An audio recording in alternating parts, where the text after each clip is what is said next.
بسم الله الرحمن الرحیم. سلام عزیزان همراه. بیشتر شما سقراط رو میشناسید. سقراط فیلسوف یونانی که نه تنها روی فلسفه جهان و یونان تأثیر گذاشت، بلکه ما میتونیم تأثیر خودمون رو از رفتار سقراط و منش و روش سقراط به زندگی خودمون برداشت. شیوه سقراط شیوه گفتگو و پرسشگری.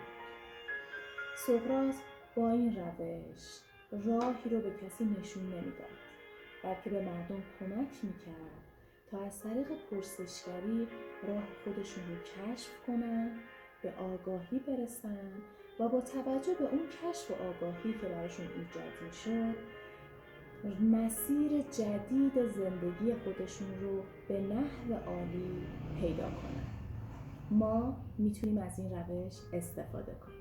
سوال میپرسید چطوری؟ با من همراه